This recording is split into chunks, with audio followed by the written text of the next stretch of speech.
श्री राधे राधे भक्तों, श्री कुंज बिहारी श्री हरदास। आज जैसा कि श्राद्ध का पहला दिन है, सबसे पहले तो हम अपने सारे पितरों के श्री चरणों में कोटि कोटि प्रणाम। उनका आशीर्वाद प्यार दुलार सदा इस बेटी पर सदैव बरसता रहे। जैसे कि भक्तों, इन श्राद्ध के दिनों में जिनकी तिथि के हिसाब से सब पंडितों को देना करना दान सब कुछ करता है इंसान। लेकिन जैसे बात यहाँ पे जब आ जाती है, कोई कहता है कि हमारे कुंडली में पितृदोष लग गया है और ये हटता नहीं है, क्या करें। इसके लिए हर तरीके से पूजा और जो इसमें उपाय होता है वो सब करवाता है। इस पितृदोष को हव्वा बना के रख दिया, अरे ये तो पितृदोष लग गया, अब इसका कैसे निवारण होगा। तो उनसे कहना चाहेंगे कि देखिए पितृदोष क्या होता है। सबसे पहली बात तो ये जान लीजिए, जो आपके पितृ हैं वो आप उनके बच्चे हो और वो आपको किसी भी प्रकार का कष्ट नहीं पहुंचाते हैं। इस बात को अपने दिलो दिमाग पे बैठा लीजिए। कुछ लोग तो सोचते हैं कि भूत प्रेत बन जाते हैं, फिर हमें परेशान कर देते हैं। ऐसा कुछ भी नहीं होता है। पितृ हमारा कभी भी अहित नहीं होने देते हैं, वो हमेशा हमारा हित ही चाहते हैं, क्योंकि हम सब उनके बच्चे हैं। तभी तो कहते हैं कि श्राद्ध के दिनों में वो आते हैं धरती पर।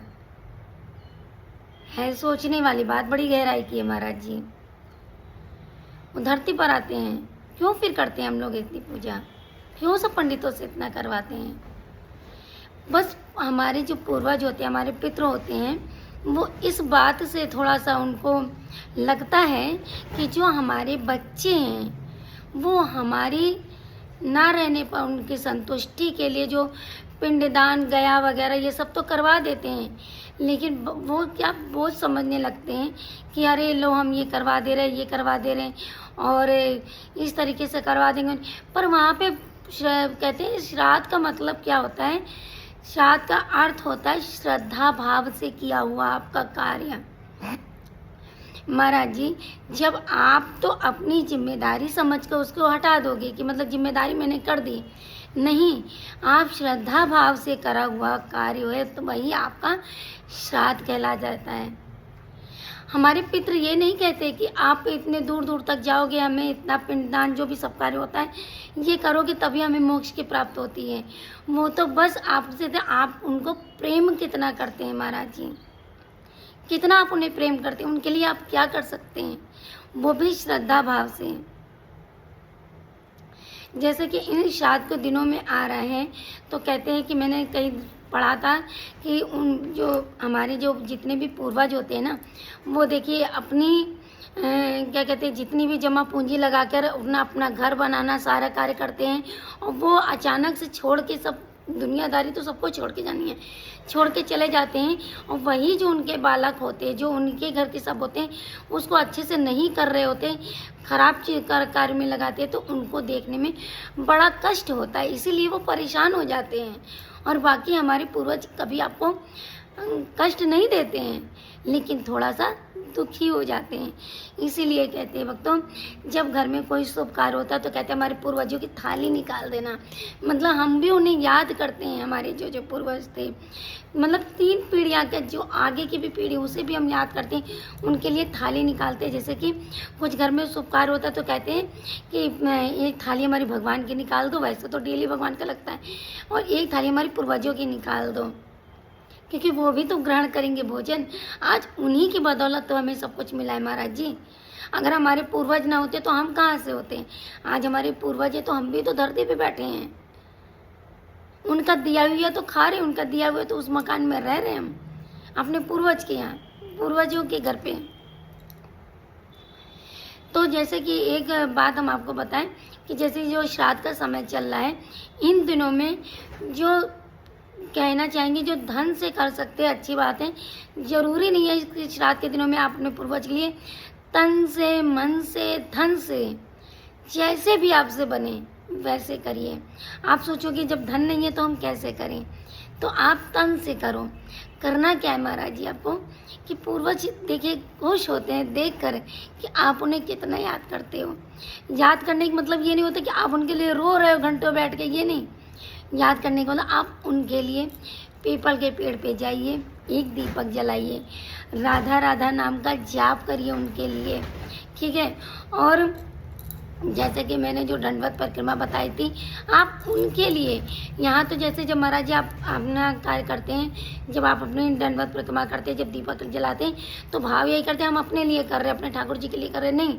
आप ठाकुर जी से हमें प्रार्थना कर रही हैं कि हे ठाकुर जी, हे किशोरी जी, हे राधा रानी, जितने भी मेरे पूर्वज हैं आप उनको अपने श्री चरणों में स्थान दें, ठीक है।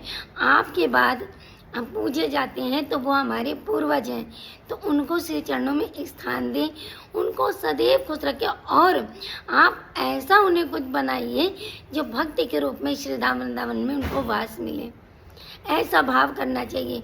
तो भक्ति अपने पूर्वजों के लिए करिए कि जितना ज़्यादा उनके लिए करेंगे, राधा राधा नाम का जो हम कीर्तन करने जा रहे हैं, राधा राधा नाम का माला जो जाप करने जा रहे हैं, ठाकुर जी आप हमारे पूर्वजों को लगे वो चीज़। जैसे आप कुछ पिंडदान में कुछ दान करते तो कहते कि हमारे पूर्वजों को लगे, वैसे ही कहते भक्तों भक्ति में बहुत ही शक्ति होती है। तो जितनी ज़्यादा भक्ति आप ठाकुर जी से कहोगे, ठाकुर जी हमारे पूर्वजों को लगे। एक बात यहाँ कहानी हमें याद आ रही है कि एक समय के बात है, दो भाई थे, ठीक है। दो भाई थे, एक जोगी था एक भोगी था। जो जोगी था वो बहुत पैसे वाला था और जो भोगी था वो निर्धन था, उसके पास पैसा नहीं था। तो जोगी भी क्या करता कि जब श्राद्ध का समय आया उसके पिताजी का, तो उसने कहा कि उसकी धर्म पत्नी ने कहा कि सुनो श्राद्ध आ रहा है तो कुछ करना चाहिए। तो उन्होंने कहा ये सब फालतू की बातें हैं, और जब पिताजी खत्म हुए थे तब तो हमने सब करा ही दिया, तो कुछ ज़रूरी नहीं करना। लेकिन जोगी जी जो पत्नी थी तो वो बोली नहीं, श्राद्ध करना चाहिए, चार आदमी क्या कहेंगे कि लो हमने खाना नहीं खिलाया, कंजूसी नहीं करी। ऐसे करो सारे नाते रिश्तेदारों में कह दो, मैं भी अपने मैके वालों से कह देती हूँ। कहीं तो बोली तुम परेशान नहीं हो जाएंगे, जो भोगी की है ना दुल्हन, वो आके हमारा काम करके चलो ठीक है। तो जोगी की जो दुल्हन बीवी थी उसने सारा इंतजाम किया और नाते रिश्तेदारों को, और पार्टी ज़बरदस्त। मतलब क्या, यहाँ एक श्रद्धा भाव नहीं, श्राद्ध का भाव नहीं था, ये था कि पार्टी ज़बरदस्त होने वाली है। उन्होंने किया, अपने ससुराल से मैके से सभी पक्ष को बुलाया।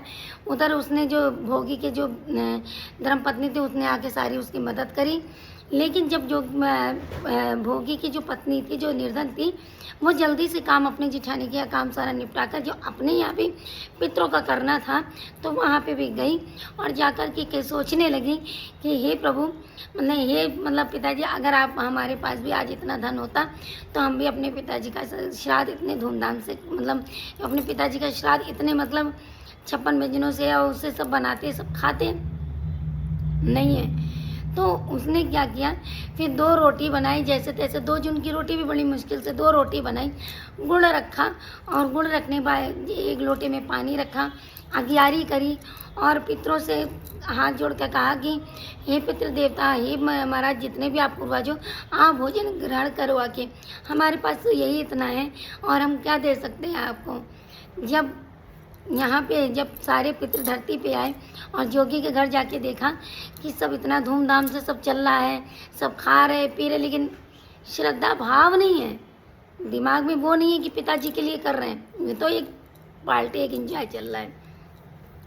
वहीं पे भोगी के घर आके देखते क्या है कि उसके पास कुछ नहीं है, तो अगियारी भी बड़े प्यार से दे रही है, खिला भी बड़े भाव से रही है। तो उसके बाद फिर पितरों ने कहा कि इसके पास तो कुछ नहीं है, तो इसका कल्याण करना चाहिए। तो इसको इसके 2 जून की रोटी नहीं मिलती, इसके लिए तो उसके भी बच्चे भूखे थे, तो उन्होंने कहा कि मम्मी कुछ दो। तो भोगी की कहती क्या है कि भैया कुछ नहीं है, देखो जाके अगर कुछ किचन में रखा वहाँ पे देखें कि पितरों के आशीर्वाद से खूब किचन में खूब अनाज रुपया पैसा खूब मिला, तो जिससे कि भोगी की पति पत्नी दोनों बड़े खुश हुए और बोले सब हमारे पितृ देवता का आशीर्वाद है। उसने फिर आने वाले जो पितरों का जब श्राद्ध का समय आया, बड़े ही ब्राह्मणों को अच्छा खिलाया पिलाया ये बड़े भाव से, और उनको खूब अच्छे से दक्षिणा दी अपने सामर्थ्य के अनुसार। तो इसीलिए कहते भक्तों, जैसा भी करिए, जैसा भी आपसे बने, जैसा भी आप कर सको, लेकिन श्रद्धा भाव से करिए। पितरों को, पंडितों को दान दीजिए, तो भले आपके पास 2 रुपया 3 रुपया जैसा भी, बड़े भाव से दीजिए कि प्रभु हम आपको इतना दे रहे हैं, हे पिताजी, हे हमारे पूर्वज महाराज, हम इतना मतलब कर रहे हैं, हमारे पास आज इतना नहीं है। लेकिन हमारे पितर ये नहीं देखते कि इतना तीम झाम करने की ज़रूरत है। पितरों को कभी भी इस तरीके से नहीं करना चाहिए कि पितर हमारे जीवन में दोष लेके आते हैं। पितृ तो हमारे लिए प्राण प्यारे होते हैं। अगर ठाकुर जी के बाद दूसरा स्थान होता है माता पिता की, सबसे पहले तो हमारे माता पिता, उसके बाद हमारे ठाकुर जी, ठीक है। तो जो नहीं है इस दुनिया में, ठीक है, तो उनकी तो कद्र करो, उनके घर पे रह रहे हो उसकी भी कद्र करो, और साथ ही साथ जो इस समय धरती पे मौजूद है हमारे बड़े बुजुर्ग, उनकी भी कद्र करो, क्योंकि पितृ वो भी देखते हैं कि आप अपने घर में रहकर किसकी क्या कद्र करते हो, कितना नाम संकीर्तन होता है आपके घर में, कितना हमें तुम याद करते हो। तो कभी भी हमारी कुंडली में पितृदोष नहीं होता है, वो पितृदोष सिर्फ हमारे कर्मों की वजह से होता है। पितृ तो अपने संतान की सदैव रक्षा के लिए आगे रहते हैं। तो जितना ज़्यादा हो सके पितरों के लिए राधा राधा नाम का उच्चारण करिए। पितरों के लिए अपने पीपल पे दीपक जलाइए, क्योंकि उसमें कहते हैं कि सारे देवी देवता वास करते हैं। उनसे प्रार्थना करनी चाहिए कि हे महाराज जी, हे प्रभु, हे मेरी राधा रानी, हे मेरे बाकी बिहारी, जो भी जितने भी हमारे पितर हैं, आप उन्हें स्वस्थ रखो, मस्त रखो, अपने सिर चरणों से लगाए रखो और उनकी छत्र छाया में हम पले बढ़े। तो सभी भक्तों को प्रेम भरा राधे राधे। और आप सभी लोग से विनती है कि आप सभी लोग अपने पितरों का, अपने पूर्वजों का, जो धरती पे हैं उनका भी, और जो नहीं है उनका भी मान सम्मान करते रहिए, और राधा राधा नाम की जाप की माला कर कर उनको मोक्ष की प्राप्ति दिलाइए। तो सभी भक्तों को प्रेम भरा राधे राधे। श्री बिहारी श्री